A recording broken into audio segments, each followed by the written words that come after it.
రాష్ట్రం ప్రశాంతంగా ఉంటుంది, రాష్ట్రం ప్రశాంతంగా ఉంటే దేశం అభివృద్ధి చెందుతుంది.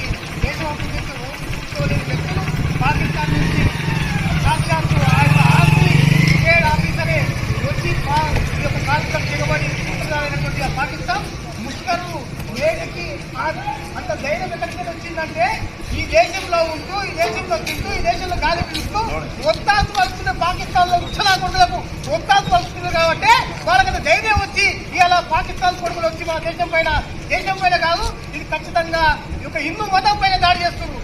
ప్రతిసారి అంటున్నారు ఇంత ముందుకు ఏమైనా ఆ గతంలో వాళ్ళు పరిపాలించిన వ్యక్తులు పరిపాలించినప్పుడు పాకిస్తాన్కి వచ్చి ఏమైనా పులకుండి నడిపోయిన కులాన్ని మీరు మాట్లాడతారు. సిక్కు శరం మానవ మర్యాద ఏమైనా ఉండాలి మీకు కనీసం. ఇప్పుడు మతం మీద జాడి జరుగుతుంది, హిందూ భారతదేశం పైన అంటారు.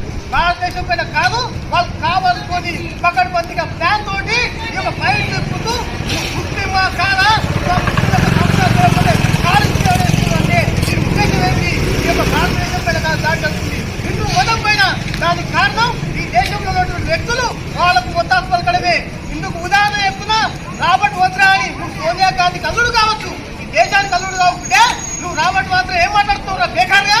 ఈ దేశంలో ఉంటూ నువ్వు హిందూ మతంలో బీజేపీ గవర్నమెంట్ హిందూ ముస్లిం అని అంటే వాళ్ళు అందుకు ఇస్తున్నా సిగ్గుదాపినోడా? మీ పరిపాలన మీ యొక్క నాయకత్వంలో పరిపాలన చేసినప్పుడు అడుగున ఎప్పుడు హైదరాబాద్ వస్తే ఎప్పుడేమైతే ఏ మూలలో బాంబేతో అని చుట్టూ భయపడే విధంగా పరిపాలించిన సంవత్సరాల నుంచి ఇలా మీరు ఏం మాట్లాడుతున్నారు?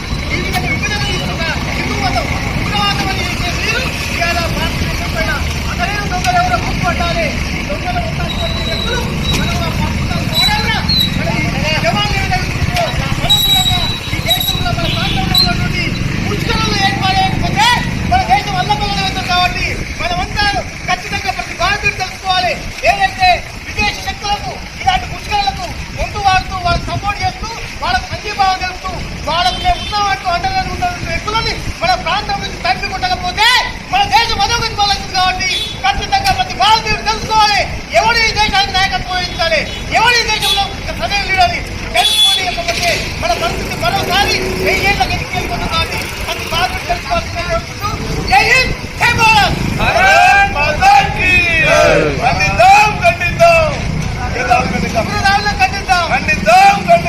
ఉగ్రదాడులను ఖండిద్దాం.